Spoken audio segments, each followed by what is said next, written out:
Welcome to Unsung, where we shine a light on the extraordinary lives that often go unnoticed in the tapestry of our nation. Our guest today is a highly accomplished police officer, a lawyer, a matriarch, and a trailblazer in every sense of the word. Her name is synonymous with the anti-corruption fight in Nigeria, and she's the first and only female to spearhead the Economic and Financial Crimes Commission. Our guest is none other than the incomparable Mrs. Farida Mzamber Waziri.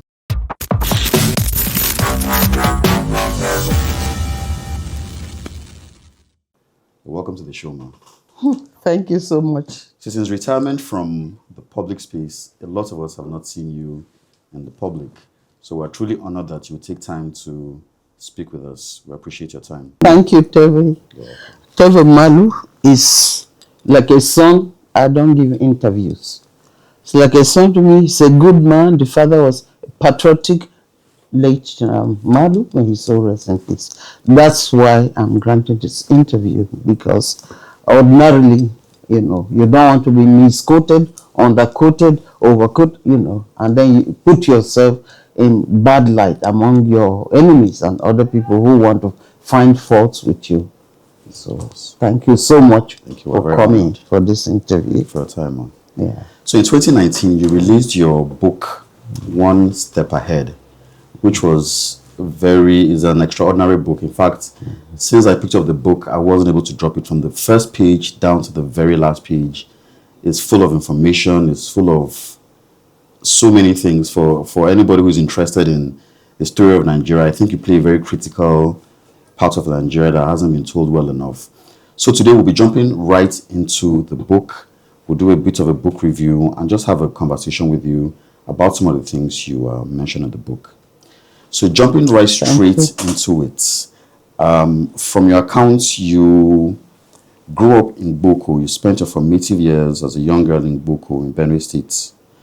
Can you share with us some of your memorable moments as a young girl growing up, and how your environment affected you and has contributed to the person you become today? Thank you so much. Yes, I was born in Boko, grew up at the John Holt, that area where they were doing John Holt Company. My father was a foreman. I think they were doing lots of sales of soya beans then and benefit. And the Boko was bubbling. And that was when I came up, and it was so good. I mean, each time I think of with nostalgia, the way I grew up, things were so good. A child, everybody look at you as their own. If you misbehave, somebody will chastise you, will correct you, and even beat you and take you to your parents that this girl did this, and the parents will even be very appreciative that yes. So there was a school, in my book I mentioned my great uncle, Brother Valentine. He was a great man, no nonsense. They nicknamed him Onion Alabisa because he was tough. Even my father was scared of him. So he was first of all in Holy Ghost College, Trinity College in Umuahia, and then later he moved to Lafayette, St. Augustine's. That's where, from the convent, actually there was a school called Down School by the missionaries. In those days, the missionaries, mostly Irish priests and sisters, they were so good and committed. And they had the Down School, and from there to St. John's. Then they opened the convent, and we were the first to start in that convent school, and were taught so many things. That was, we were taught so many things: music, book reading, all those Pinocchio, all those other things, flower arrangement. And I was one of the favorites, so even during holidays, I may stay in the convent to help them. And then from there, I moved to St. Augustine, where Reverend was there. If you remember Father Mori, he became the Archbishop, the Bishop of Makodi. He was the principal of that school, and we did a lot of, sold their buttons of their castle, arranged flowers in the church. I did so many things.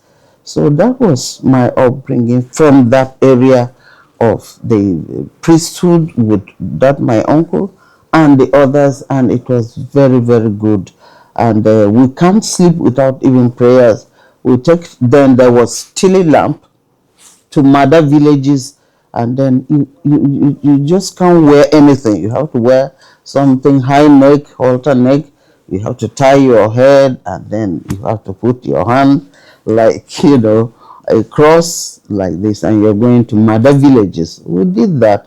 So that was what shaped my life, that upbringing. And Boko was thriving, and a friendly city.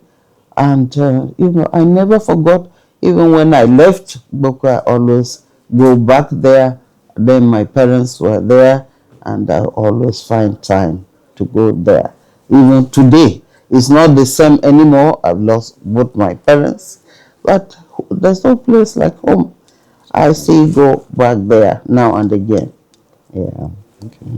So what kind of a young girl were you? Were you rebellious? Were you scholarly? Were you bookworm?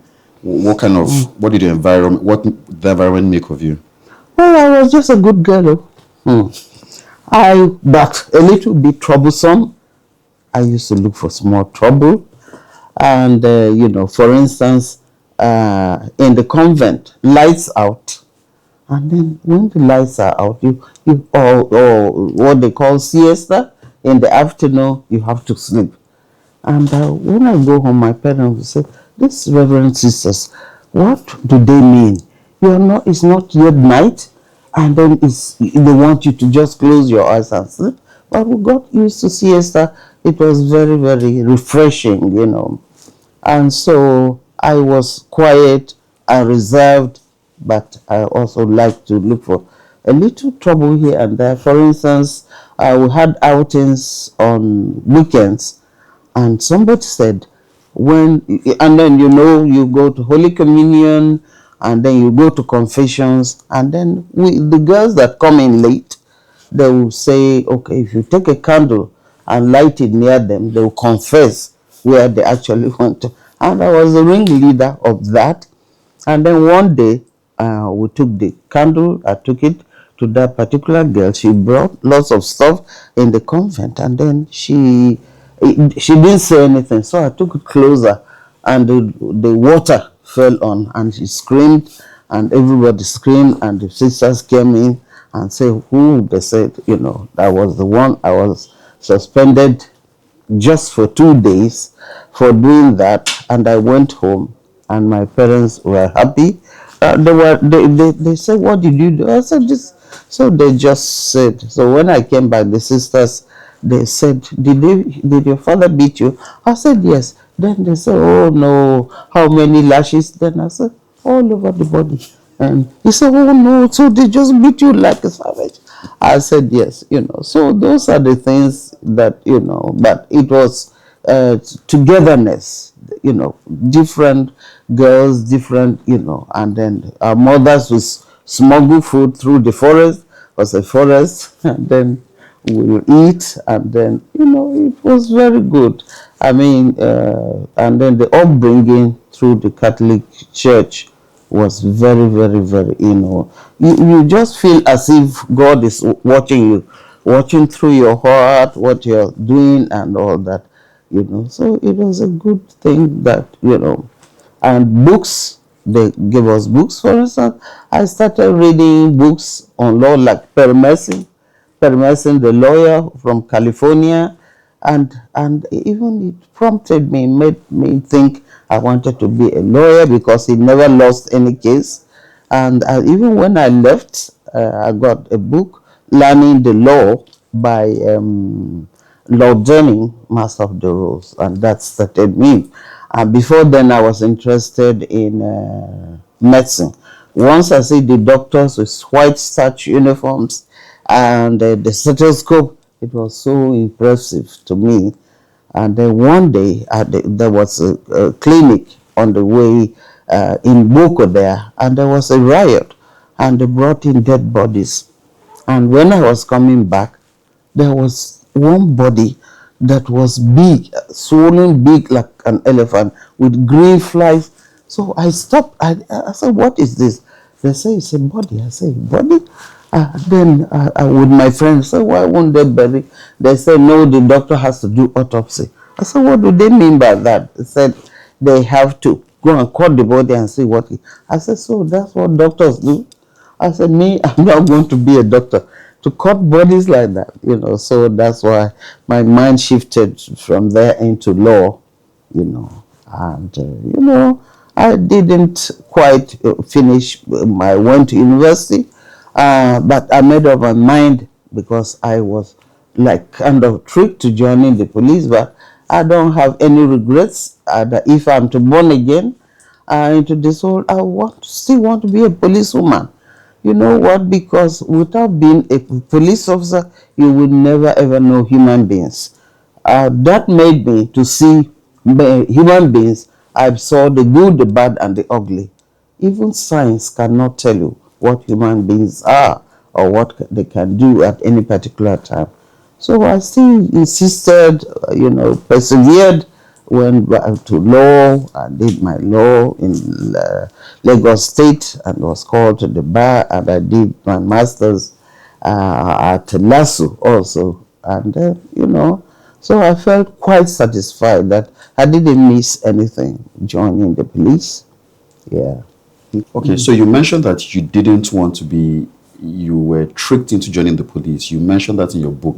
Yes. By 1966, you had enrolled into the police academy. Yes. So can you walk us through the circumstances that led you, for somebody who wanted to be a reverend sister and a lawyer, how did you find your way into the police force? When I was to further my education, I was sent by the sisters to go to Queen's Kakuri or Sacred Heart Kaduna, and I had an uncle. He was an instructor at Police College Kaduna. I stayed with him, and my husband also was a law instructor at the same.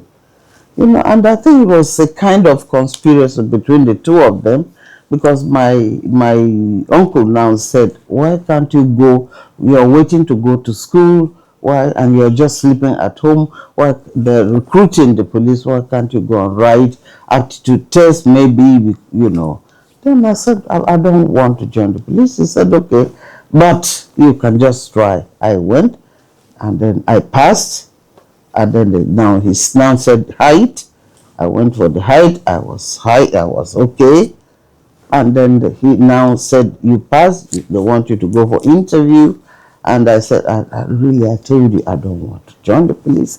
And my husband, who was their neighbor, was looking that he's found a wife or something, So they were working together. And before I knew it, I went, and that was what happened. Actually, before I knew it, I joined the police.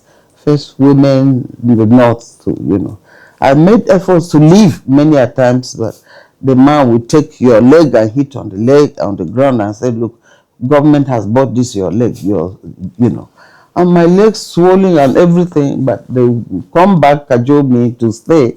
So, destiny, predestination, you can't change it. You can only delay. So as I was progressing in the force, I believe that maybe God meant that for me to be a policewoman, and while in, most of the sensitive cases and assignment I was given, I was so trusted by my commissioner, my boss in the police force. The police force 35, I never had a query.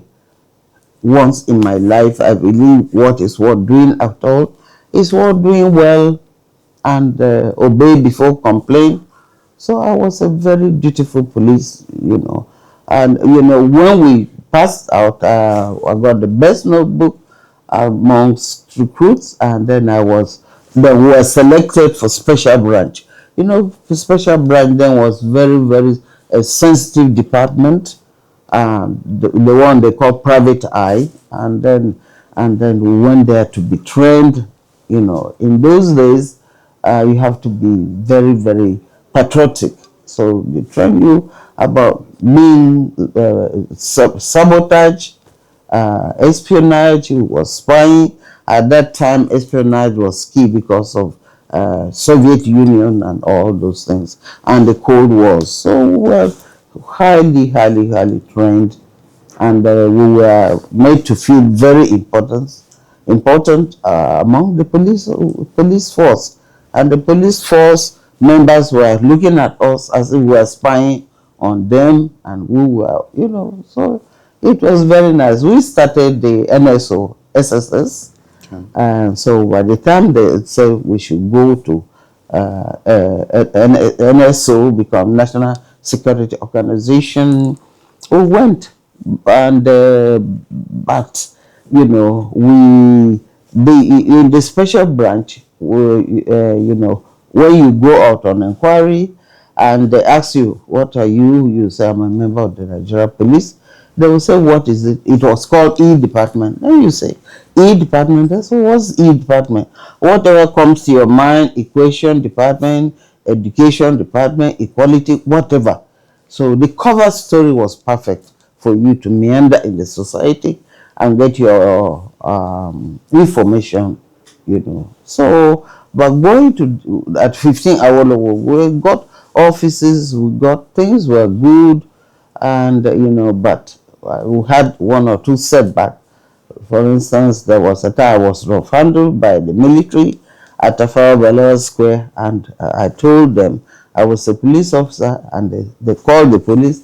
I say, she said she's a police officer. They said, well, we don't know, you know, because we had left and we didn't have, you have not settled down yet. So I decided that no, I don't think the cover is blown. I won't be able to work effectively, and I like the uniform. So let me go back and wear my uniform, you know. So that's how we started, and that's how I ended up back again to the uniform section. Okay. So what was your what was your first close encounter with danger? At what point did the reality of the dangers of your job, what was the first instance where you had a close shave and you might have reconsidered your career choice? You mean as in the NSO or the police? With the police, what is when you were fresh out of training school now, when you were at the special branch? Was there any Yes. incidents that might have made you reconsider being a police officer? No, the special branch was so good. There were some white guys. There were people who were like late and the Yusufu, you know, those great Nigerians, good at this game. You know, they were there, and it was really good. You don't lack anything. You go out, you get your information, you're paid. You get information you're paid. Even when you come back to write your information, your intelligence, even if it is rumors, you will write. They will pay you. You can say that rumor has it that. Just say it is rumor. You know, it was very good and secured. It was when I got back to the police and was sent out that the danger don't on me, that you know, dangerous job, you know. For instance, especially when I was while in the headquarters, I was selecting officers for peacekeeping operations around the world, and it was so good. I was so happy because when they come back, say, to like Bosnia Herzegovina, Western Sahara, Cambodia, you know, so many places. Once they come back, you see the difference, and they work with confidence, and they were clean, and they bought cars for themselves. So I used it as a ground of training, you know, for them. So we asked for more positions for the police, and that was good and safe. But when I was posted to head the special fraud unit, then it was very, very, it dawned on me, because I'll tell you something. One of my bosses called me actually to his home and took me inside his bedroom and said, look, you're a disciplined woman, you're a good woman. The Inspector General sending you to that place doesn't like you. He wants you to be killed, and that this 419 actually it's meant to collect back monies. What do they call it then? Reparations. Reparations. And I said, really, sir? He said, yes. And then he said, the government has approved it. I said, seriously? He said, yes. He said, see, so they'll kill you, and then this your face, they'll put acid, they'll do. So I was so afraid. I was apprehensive. So the Inspector General was Alhaji Kumasi. He was so good, and then and for 1 month I lost kilos. I wasn't doing anything. I was afraid coming to work. So I told my husband. Then he said, "You better go back to the IG." Then I went back, and when the IG saw me, he put down his pen. He said, "Farida, what happened? Do you know why I sent you there? Because you can do it. I have utmost confidence in you that you can do it. Why are you?" And then he said, "Sit down. Do you have more manpower? Do you want money? Do you have vehicles?" So he said, "Just sit down as I write everything." So I couldn't even ask him that I was told the government approved. So he gave me everything I needed. So I went back. I went back to work, and that was when we really got rid of 419 in Nigeria. I'm the one. Nobody can say that I didn't, it was, they were running helter-skelter, leaving the country, and, and the image of Nigeria was so bad out there. And so there was a judge, he was a lady too. So within 2 years, I had 11 convictions without bail, clear convictions without bail, and we did a lot of recoveries from them. And we were able to. I ran into a lady, her name was Farida, also Springerberg, a German lady, and she was president of victims of 419 in Germany. So she came, and then we partnered together. And all is that you have to bring in a witness, because we are losing cases, because the 419ers will tell them, "We know where your families are, we'll kill them, we'll just kill all of them if you dare touch your foot in Nigeria." So what I have to do is just to do an undertaking that I will secure their safety in Nigeria and back. And we work with American embassy too. They'll give us their safe house sometimes. Sometimes we'll put them in hotel for two days. And then the 419 will almost collapse when they say white guy to testify in court. So we had good cases. We had lots of convictions, and that was good. And even Farida, the lady, later on moved to Nigeria and was employed in EFCC as an interpreter. So also that I mentioned the peacekeepers. I told Alhaji Kumasi, let's try women too. He said no. And that, then I appealed to him, and he said, okay, let's try just one woman. I said, let's do two, they can keep each other company. And that same day in Cambodia, a young man knifed another to death. They were fighting over a girlfriend. So he said, you see, that's why, but I prevailed on him, and we agreed to send one, Mimi Abba. She went to Bosnia. I think from there, she didn't come back to Nigeria. She did so well, they appointed her, moved her to New York, and her husband had to join. So that was a very good thing for us, the Nigeria Police Force, at the time.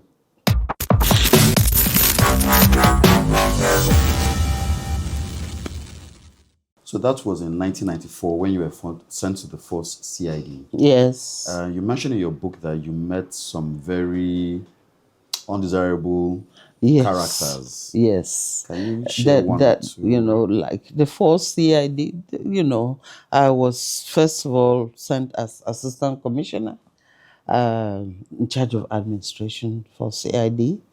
Then later on, I was promoted to DC, still admin, and it was a big, big, big job because first CID was large, including armed robbery. Adenija Adele. Have you ever been to Adenija Adele? No. I pray you won't, because when I even went there, there was just a big ditch hole, and they're there, and they don't even look human anymore. They can't sit, they can't sleep, So when we're investigating and they think they will, they will look down on you, and you just said, Adeniji Adele. I know there was a man who came from outside the country. Interpol wanted him. We had a letter waiting. So he came, very flamboyant man in a Rolls Royce, and then he said he won't talk and all that. And he was so insulting and all that. So I said, okay, my boss left and said, you should handle the case. I did. And then he said that he will call CNN and they will dismiss, they will do. He threatened. Then I said, okay. And then when it was 4, 5, 6, I said, are you going to talk or not? He said he didn't have his glasses. And I said, go to your house and I'll send the mobile. He said, the mobile were creatures should not be seen with a responsible person like him. That what will his neighbor say this? He said, no, he would not. So I said, okay. So when it was 6:30, I asked them to take him to Adeniji. In fact, the next day, it was, yes, ma, please, ma, don't ever take any human being to that place. I said, what happened? He said, look, that as he went there, he sat down. He sat down. He couldn't sit. So he stood there. And then he stood there. When it was 3 a.m., he tried to sit down. They all sat with him. Then 4 a.m. he tried to Sunday that they are not even talking. They don't look at human beings.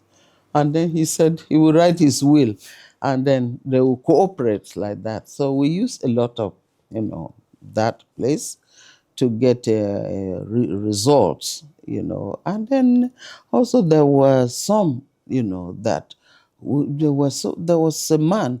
I traveled. I came back. His son was detained for, according to them, armed robbery. But then he said that the son robbed him. They were doing a business together, and the son wanted to opt out and then pack his share of the goods, and that was that. So he said, I should charge the son for armed robbery. I said, okay. He harassed so much. So one day he came back, and then he said he brought a file, his jewelry, his houses in America, London, everywhere. And he said, if you help me, you can choose any of these things. I said, what do you mean? He said, yes, you can choose any houses. I said, I don't do that. Then I said, how do you want me to help you? Then he said, he learned that the government said prisons are decongested, they should be reduced. I said, well, that's not it's not my business. He said, yes. If you can help me get rid of my son. So I said, are you serious? An exalted lady, a mother, a commissioner of police sitting on this chair, you want me to kill? He said, madam, you are not the one who will do it. Your boss will just take him to forest, ask him to run, and then they will. So, that was, you have lots of people like that. And then I said, they should grant bail to the boy. And I asked him to write undertaking. If anything should happen to this boy, we'll skin you alive. We had lots of cases like that. Lots and lots of criminals who want to cut short, who want to use their positions. For instance, when I went to Excord, somebody came to me, a, a businessman. I don't want to mention his name, and said he wanted to give me a car. I said, I don't know you. He brought somebody and ranges of car, Mercedes, the Beast, whatever. I said, I don't know you. I can't take a car from you. Then he said, we gave this big man, we gave this is what we do. I said, but I can't take. So I said no. Then he left. So when I went on special duty to the east, I came back, and my car, staff car, brought me home. I just went to put the key. They stole my car, just like that. And then after 2 weeks, the man came back. He said, I learned they stole your car. Can you now take a car? Your official car. Official car. I said, no, I can't take a car. And he was a super criminal. So when I was sent to special fraud unit, the first file that came to my table was that of the man. So I said, you see, this is what, they are so smart. They want to make use of you to put you in trouble. So if I had taken the car, well, So.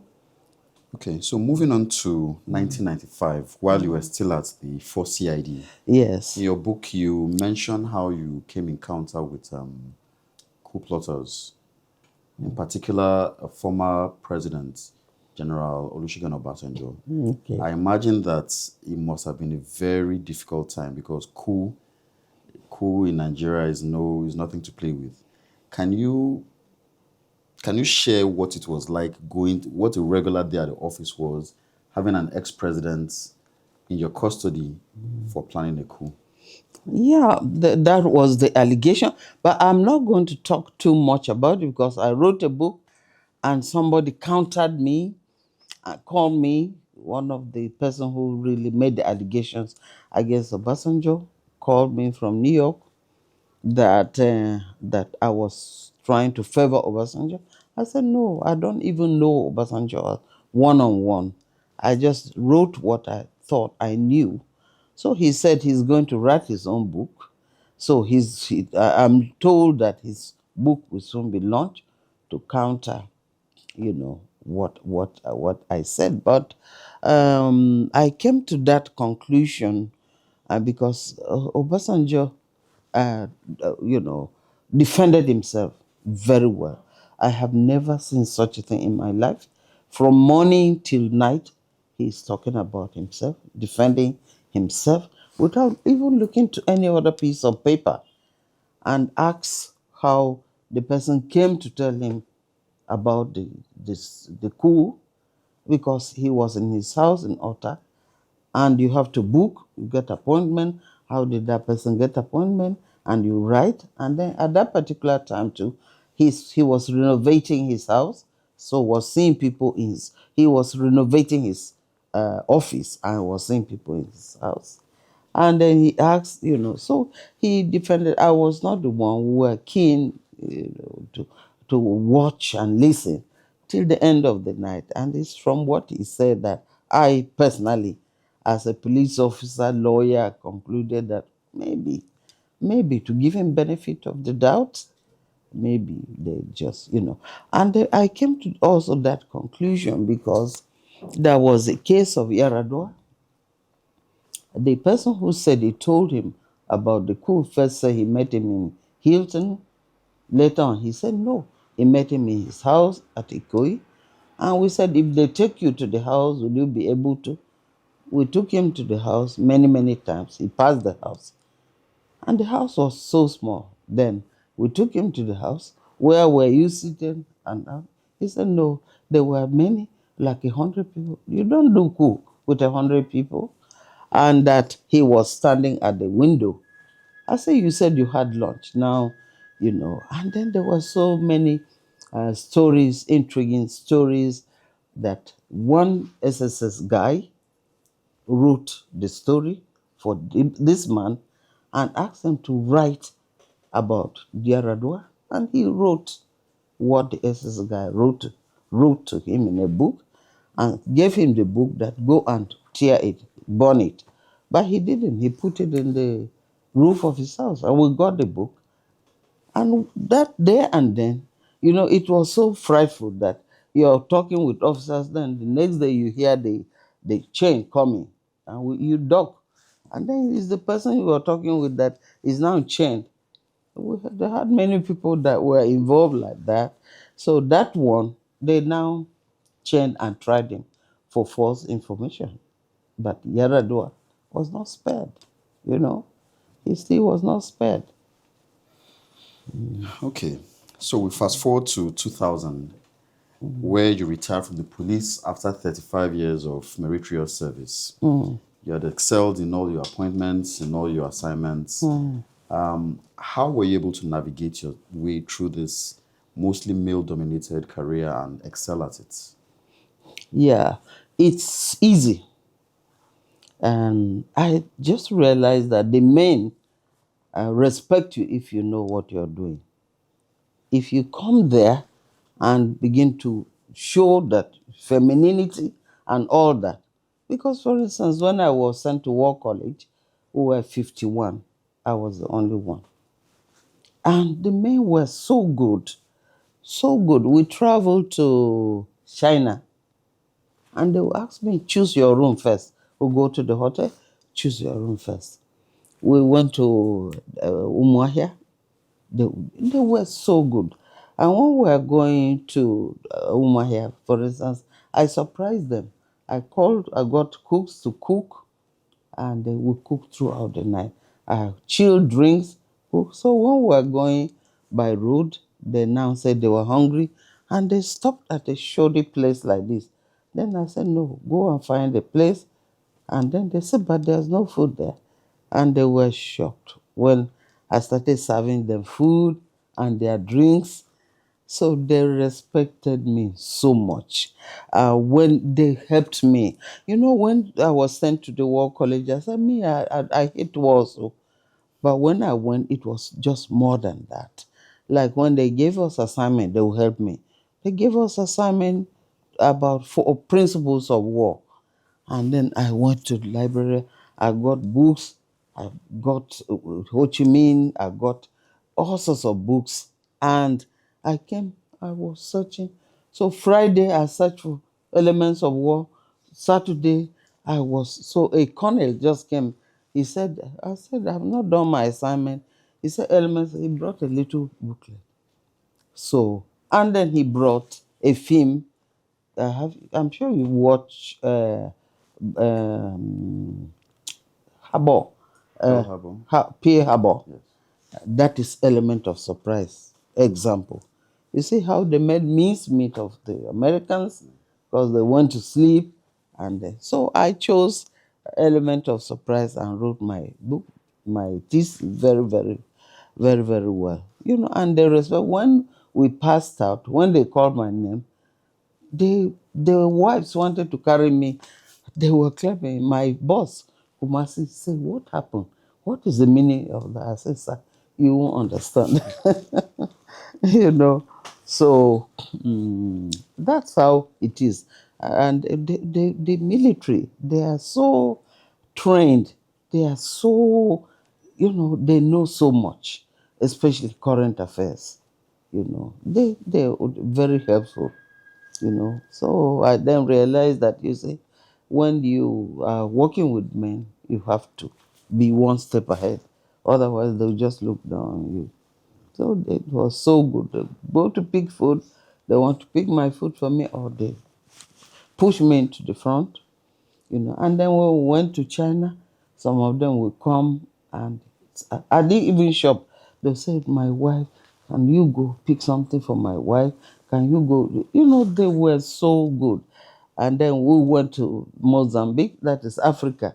Then one friend of mine just called me to his room, and then I said, what? Then he opened his box and brought out Gary and shower. I said, what is that?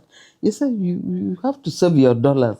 So moving forward, in 2008 was when you gained national prominence, at least to the general public. That was when President Umar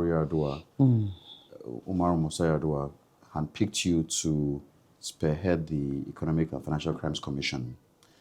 Now, with the benefit of hindsight from what you had experienced at the Special Fraud Unit, when you were being offered that job, what was going through your mind at the time? Did you know the kind of challenges you were up against? I had an inkling. I had a faint idea because the special fraud unit was deadly. And but being through there, I knew I can do this. Because when Yaradua asked me, can you do, I think I said, I can do this. And he said, they will go after you. They will. I said, yes. I said, I don't want to write some of the experience there, but threat to life and all that. I told you at number 3 Lugar, they threw things, bombs or things at my roof. I wrote it there, and my husband was downstairs. I was praying. Then the threw thing, then the roof came, and debris fell on me, and I knew it was a shot. So I didn't stand up at all. Whether more shot would come, I crawled down. Then I came, he too want to go. So we came out. We alerted the police. They were there. They said they too had. We called the CID. They look at it. They investigated, but nothing happened. The same house, one day, they came in and took everything from the house. Television, chairs, just everything. And the house was left bare. And then in the morning, my daughter, she came from London. She came to my room also, and I had full sense of security because Shonakan was my neighbor. He had big Rottweilers. And then across was Chief Justice of Lagos State, and there was other but so I thought, and then on the left hand side was the military guest room with soldiers. So I used to even leave my door. So they put a note, if we wanted to get you, we would have gotten you. So they removed everything. We investigated, and. Nothing happened. So I had, and text messages, threat. I can't even sleep. Some they will just call, whispering some eerie things, And when you're a police officer, you can't put your phone off the hook and go to sleep because maybe there's an emergency, something, and then they are trying to reach you. So I will bear it, then I put it back. Then they start all over. There were so many other things, that life-threatening and other things I didn't even want to put in that book. I wanted to leave it, put it behind me, you know. Mhm. So when Yaradua asked that, can you do it? Actually, they wanted to enlarge the board of EFCC when I came back, and the Attorney General, they asked me for my CV. So I gave. But most of the young people I worked with in that special fraud unit were picked for EFCC. So I said that is good. The police said she had those her boys for, but then when they picked them and they were doing well, I was happy. So Yaradua, he said, he sent for me and my husband, and then I said I didn't have an idea of EFCC chair at all. I thought they said they want to enlarge the board, a board member. So by the time the Attorney General came to my house, sweating that the Yaradua has surprised everybody, I think there were 10 CVs, and he picked mine and read it. He said, this woman, who is she? You want to work with her? Honestly. So he sent for me and my husband, uh, you know, to talk. I should talk to him about myself, and I did. I felt so humbled and honored. I kept talking, and my husband was winking that the talk is enough. And I look at the president, he was smiling, so I continued talking. So that was the first time. Second time he sent for us again. Third time he said he wanted to offer me the job. He was such a wonderful person. Yaradua was one of the best. He was so committed to project Nigeria. He will give me his assignment. He will get intelligence and call me and give me. And if I take to him, he will read. If he's not even feeling well, the boys will say, "We'll give you 5 minutes." If I go in and he's not feeling well, I'll say, "I forgot the report." Then he will say, but if I give him, he will read through and we'll discuss. And if he sees somebody stole so much money, he will take it personal. He will say, "Farida, what would they would do with all this money?" And there was a list that came. People stole money, and then he saw somebody's name, and then he put down his paper and said, "I don't know why this particular person is doing this to me." He took it personal. He was a great, great man. Okay, so with your appointment as the executive chairman of the EFCC, in your book, you go ahead to explain how you were bombarded with a barrage of media propaganda and threat to life and so many other challenges you faced. Yeah. What would you say? I mean, yeah, it's self-explanatory in the book, but if you could say this, what would you say was the most difficult?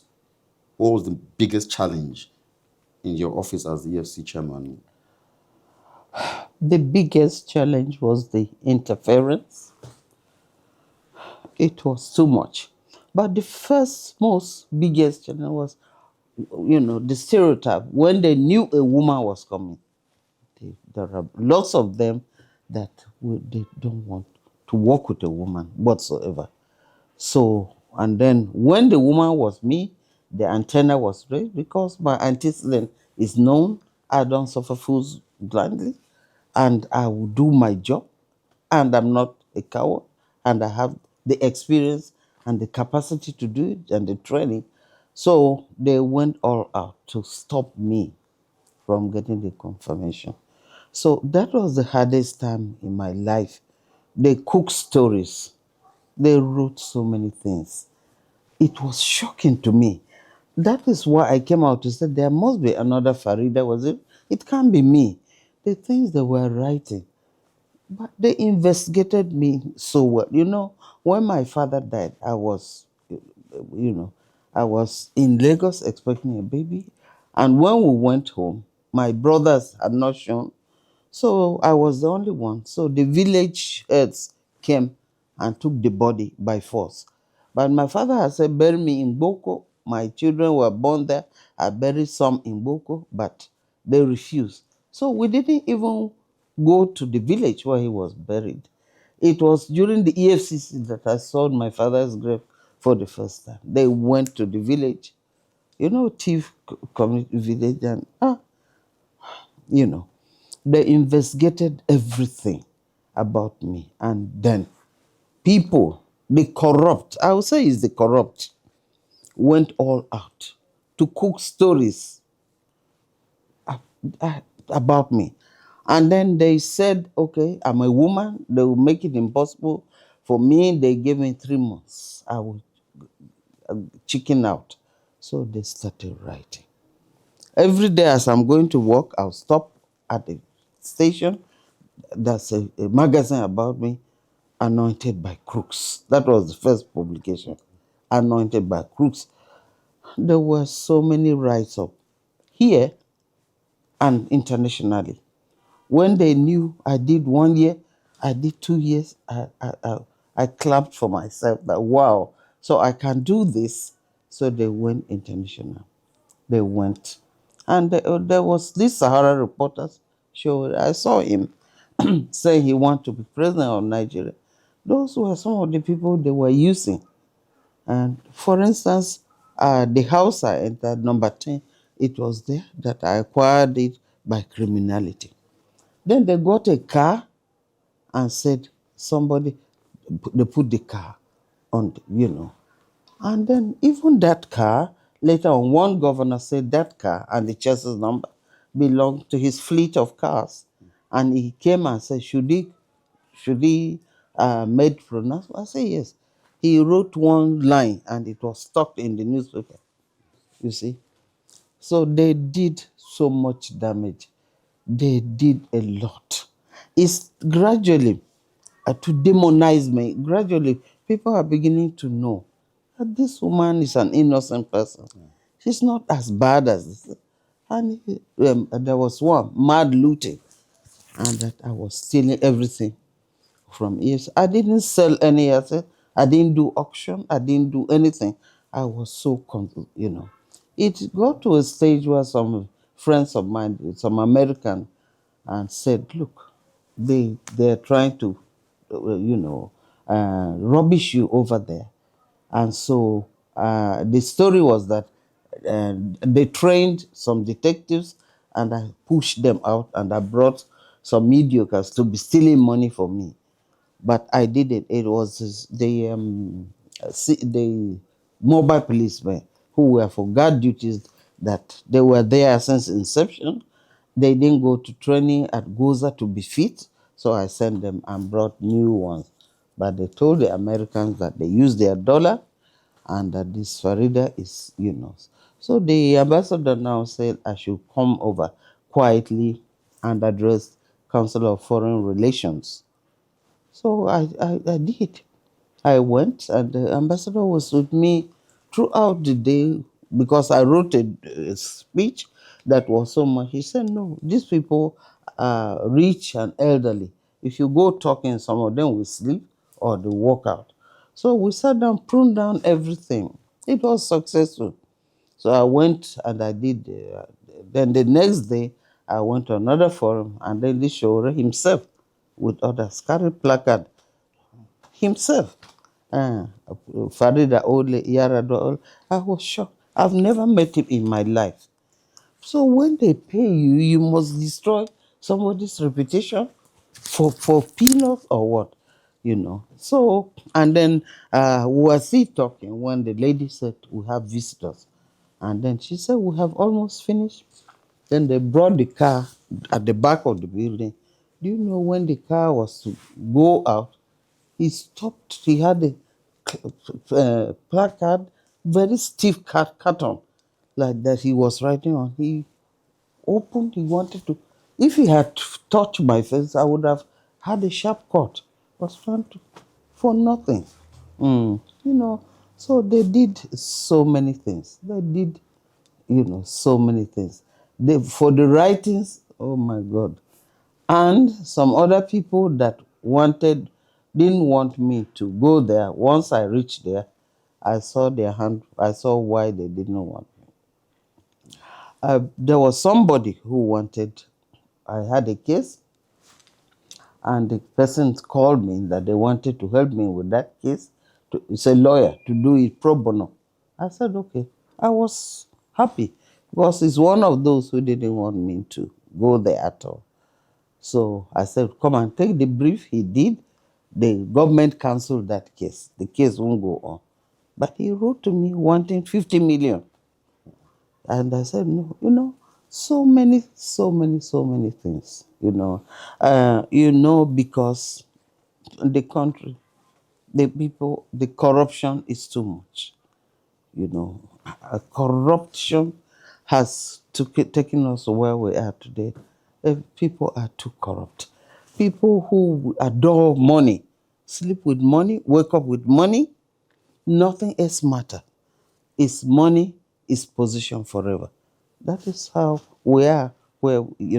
So they will just kill you if you want to, stand on their way. Like I'm saying, people will take Nigeria's money, go to UK, US, buy property. Go to UK, buy property. Go to UAE, buy property. Go to South Africa, buy property. Lock it and come back and be working with a swagger that they have invested well. Their grandchildren even won't suffer. This is the situation that we have. That is property. Then the safe havens, the money. Those safe havens, they have, the common thing they have is they're surrounded with water. They can't farm, no factory, no industries, no nothing. So all they do is farming. So those places like Seychelles, Cayman Island, Bermuda, Isle of Man, Virgin Island, Guernsey, Liechtenstein, that is our people and other corrupt people around the world. That's how those people, and when you put your money there, then they give you a code known only to you. Do you know tomorrow, when they go, I had a case where somebody went to one of those safe havens and put in some money. She knew there was money there, but when the man died, she didn't know the code. She said there's money. Everybody said, where is the money? So these are the things that Nigerians are doing, that Nigeria is going more and more backward. I used to think that I called them haters of Nigeria. I say, you hate your country. If Nigeria was human, they would have cut Nigeria to pieces, bleed to death. Because how can you do this? Your neighbors can't drink water, they can't eat. And you go and put money in those places where if you die, those people inherit such monies, and they don't want the truth, and that is what continue. Like the four refineries, empty, they're not functional. But they put money for turnaround maintenance and they'll pocket it. And we're the seventh oil producing in the world. And here we are. So what is the problem is, I don't even know. Maybe only God one day will also strip down on Nigeria and say this country has suffered so much. When Gawan turned 90, Adeshina, it's a clever young man, he came to talk. And what he talked, and with analysis he had, how Nigeria should have been and why Nigeria is not where it is. And when I was going home, I was thinking, he said Nigeria by now should be developed country, not developing. With all that we have, we are still developing. And then I was just thinking, yes, Nigeria should be a developed country. And then when I reached my house, I saw CNN. There was wildfire in California. This rainy season, wildfire burning the whole of California with a little boat, something that was pouring from the sky. And I even thought that. And then the next station was, is it Florida? That there was also flooding. And then I said, look at Nigeria. We don't even have these disasters. So if Nigeria is to burn, Nigeria will burn to pieces, ashes. So, because everybody is, those firefighters, you can hear their noise. So, we. And that's the end of slave trade. When they get there, they ask you, where is your tap? And then that's all, So that's why I don't want to talk, because you feel so sad and so unhappy when you see a greatest nation like Nigeria, drifting down the hill. I mean, in spite of the all the obstacles you had, you managed to achieve quite a lot. You recovered over $9 billion. Yes. You were able to secure the property at the permanent site for the EFCC, and so many other wonderful things. One thing I liked. That is what you thought. The enemies thought I did nothing. The enemies thought I did nothing. You see, I'm talking to you as a son. Otherwise, I won't go and talk. Of course, I talk to Chamberlain and Co. They are good, responsible. Jimo Ibrahim, the channel, this. Otherwise, and I won't pay anybody to go and talk on my behalf. I won't do that. You see them on the TV, their eyes shifty like thieves, and they are talking what is not true. No, they thought, to them, I didn't do anything. And I was the one, the academy in Cairo. I just got a white guy. Ramon is a Spaniard, married to a Nigerian. He used to build when I was in Aso Garden. So I take a walk, and one day I stopped him. He said, come here and look. So I got his card. I gave him a card. He went to Cairo.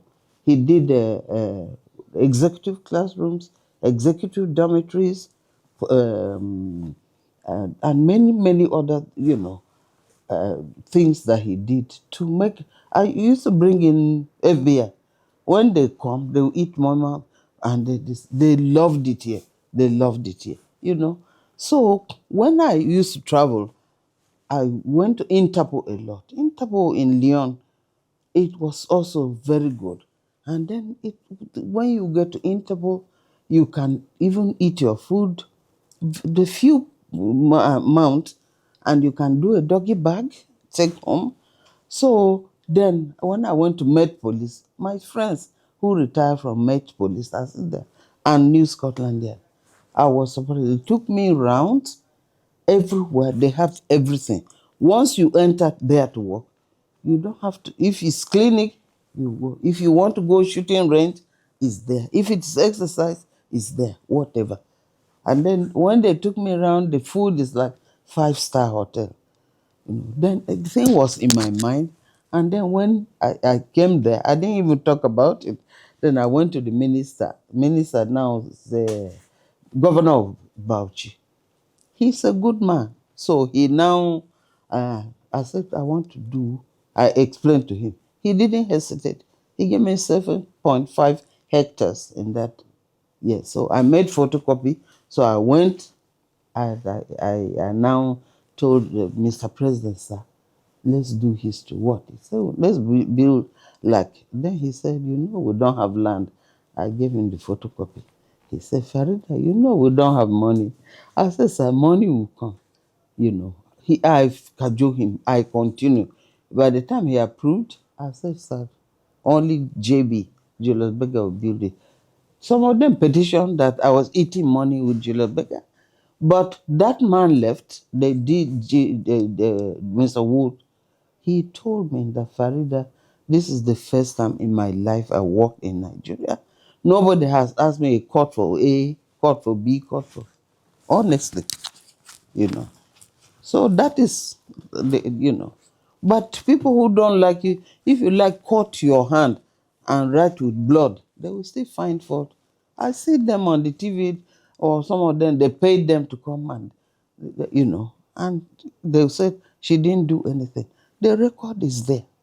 Exactly. The record I was is going there. to say, Yes. there's a saying that a lie spreads fast, but the truth goes further. Yeah. I mean, it's been 13 years since your retirement from public service. Yes. And nobody has been able to say Mrs. Farida stole this, or Exactly. did this, or did this. So Exactly. I think time and posterity Mm-hmm. will judge. judge. Yes. Exactly. Thank you so much. So bringing it back to today, I mean, it's been 13 years since you retired from public service, but corruption has not yet abated. As a matter of fact, I think it has metastasized since you left. So I'll ask, it's a two-part question. Can we really fight corruption? And if we can, how do we do that? So when you answer, then I'll ask the next question. Okay, Teve, thank you very much. I think you should join EFCC. You have an insight. I believe that we cannot eradicate corruption in Nigeria with the setup. We can minimize it, but the attitude of Nigerians towards money and other cumulative, I say, the last time that I said they should be examining them. They should take them to see whether they need a head shrink, whether their heads are correct. Because you're stealing things you don't need. Like I told you, people locking up properties and go buy more. I went to South Africa, in Pretoria. The whole street is like 20, kilos away.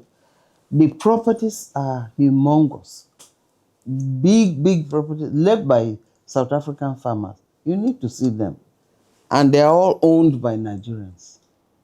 All owned. And I asked, do they come and stay? The man said no.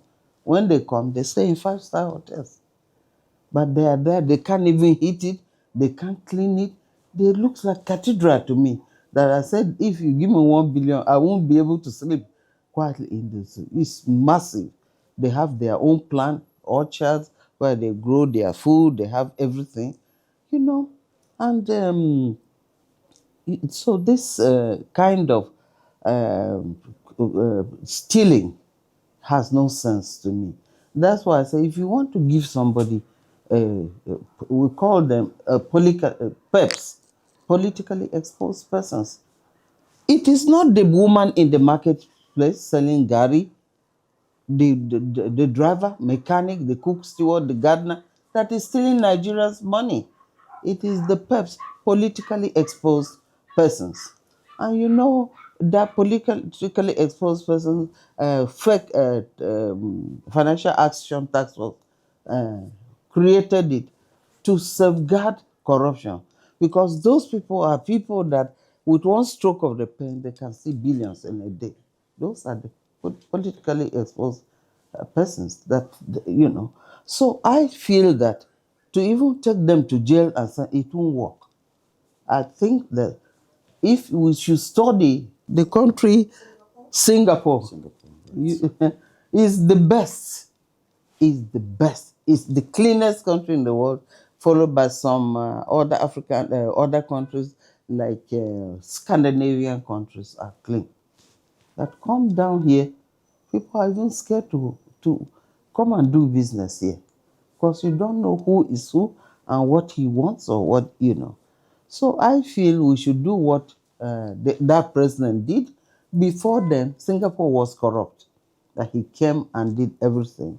And Singapore is a leading light now. Like you go there, you will see a museum, Singapore, corruption museum. There was a time the corruption was so much that they were building skyscrapers. They built skyscrapers with sand, the whole town. The president pulled them all down. And the sand they used formed part of the museum. Now you have to do your foundation with particular products and approve before you do anything. You know, it's one of the cleanest, you know. So what they did, you know, like Singapore is, you know, and so the welfare situations, you know, let somebody who is in employment feel that when he leaves, that's the end of it. Because it's also Nigeria. When you are there, like I'm in the office, you see like Christmas, you see many hampers, you see cards, and we call them people who don't know will say, "Oh, I have many friends." They are not your friends. We call them friends of the office. When you leave, when you even greet him, he won't even answer. I met one man at the airport, one big man. Oh. He hugged me and said, "I like what you're doing. You are so focused. We pray for you." This is it. So one day, after some 2, 3 months, I met the same with my crew. We were going. I smiled towards him. He just turned and looked and walked away. And I asked the boss, I said, "Is it not this man?" He said, "Mommy, that other person you charged to court was his brother." So I stopped being focused because, you know. So that is how, you know, that's how it is. And they have to work for stealing the money to block it. Then don't be sacking people anyhow. When you have 35 years, you know, 35 years is gone, you're counting the days. When you go, it's this kind of thing that make people, you know. And now, you know, politics is the big business. Big business. A man will sell all his houses to become a governor or senator. Of course, he will steal to uh, put back what is. And then a governor is there for 8 years. For 4 years, he tried to leave a little legacy. Remaining 4, he's stealing the money because he has another election coming. He wants to go to Senate. He goes to the Senate, he wants the best committee. Aluta continue. Stealing continue. So it's so sickening, you know, what goes on around here. And so I was, you know, Yaradua felt that we should let Nigerians know the effect of corruption. whether you're rich or poor, it will affect you negatively. After all, what is image? Image is perception. Exactly. If you perceive me as bad, you want to keep me at arm's length. And if it's a country, developing country, you perceive that country as criminal, draw all this. Then what will you that country benefit that, you know? So these are some of the things. So that was why we did anti-corruption revolution gradually. Let the Nigerians themselves know that corruption will not pay and run away from it. Chastise their family, their children, their other. But if you say you take them to prison, they may not even stay in that prison. They will not. There was some we took to jail. They stay in hospital until they. Some go home. They go to their homes by 5 and bring them back. Corruption endemic in every aspect of Nigeria's life. Okay, so I wanted to get your perspective on one of the most pressing issues in Nigeria today. The government of the day removed fuel subsidy May 29th. Sorry. And the effect has been cut Deadly. across board, yes. Given your experience and what is your take on the removal of subsidy? Is this something you support? Is this something that Nigeria should do at this time? Yes, it's something I support. Others don't know what the subsidy is all about. They just hear subsidy, subsidy. But I know one or two things. In my position, I ought to know. It's a cabal of corrupt, not all of them, but corrupt people, very powerful people. If Tinubu did not hit the ground running, he wouldn't have been able to do it. They are powerful. Look, even right now, the diesel taken out to be refined, do you know what quantity is within the stamp sign? It goes, refined, comes. You don't know what is back. Do you know that even in some farm tanks, oil tanks, when they pour, there are holes. It's going 20 miles under, taken away. It's such a bad situation. I was happy for the president when he did it. Those who are criticizing didn't know the meaning, but the aftermath is very bad. It's cruel. But the president did it. He has, like Minister of Transport, just put buses, park and ride. They go to UK. If I go to London, I buy Ulster card for £5 and I go on in the bus, I go in the train for £5 for 1 month.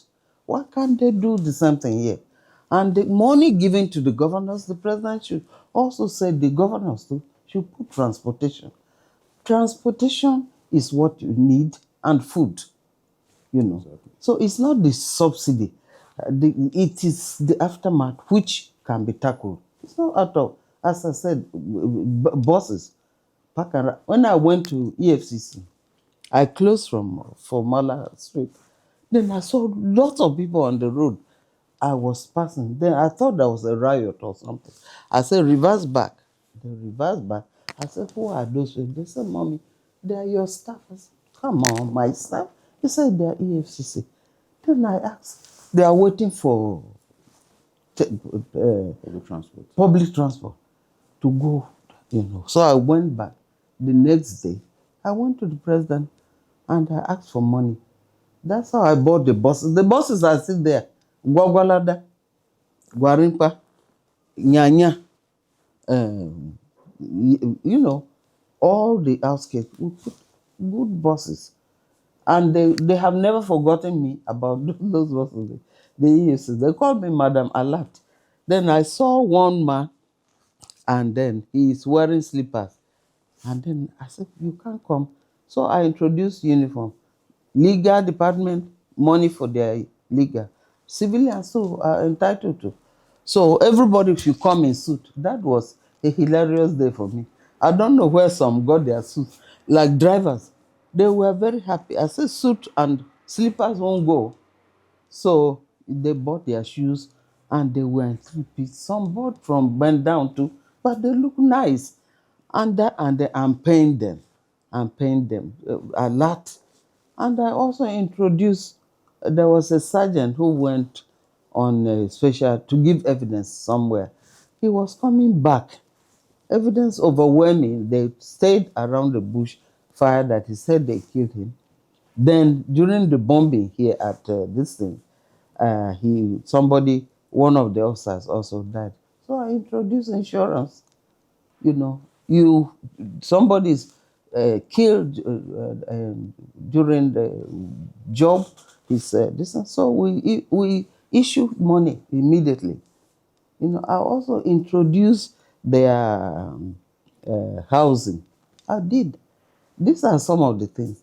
When you think that you're in a rented quarters and you clock 26 years, so when you retire, what will you do? So I encourage them, you go and, so these are the things that will be introduced us in the civil service too, I have to say your career has been full of trailblazing. You've really opened the doors for a lot of females. I think in general, I won't even want to restrict it to just females. I think you should be placed right there in the pantheons of great Nigerians, just along with everybody else.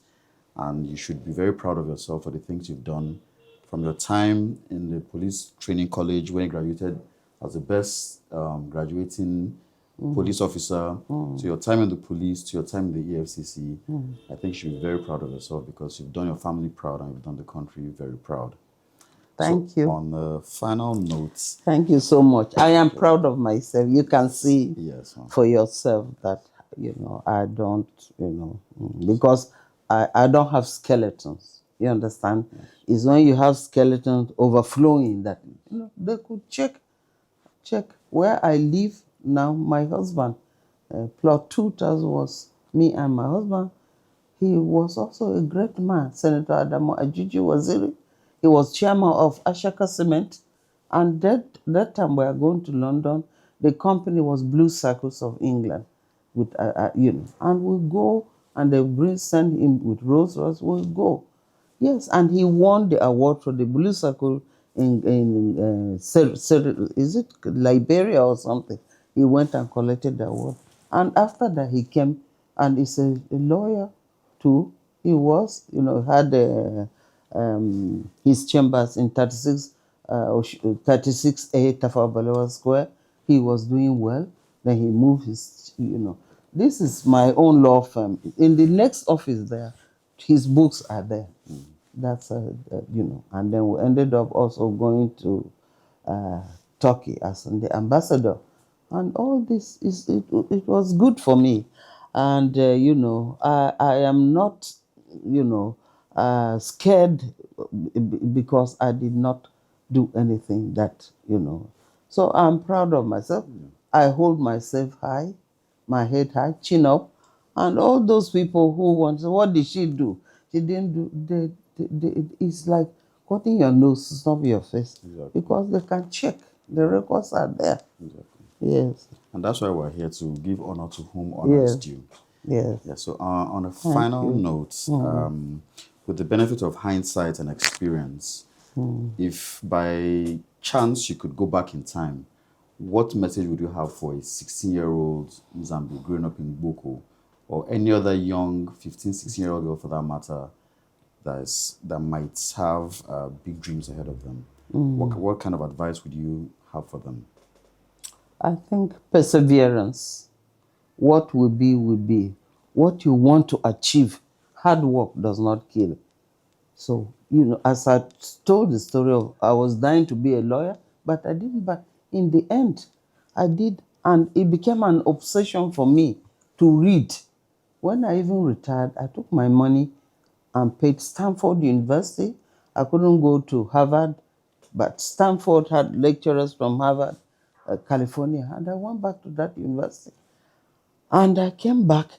I was still restless. I took my money. I went to London Business School.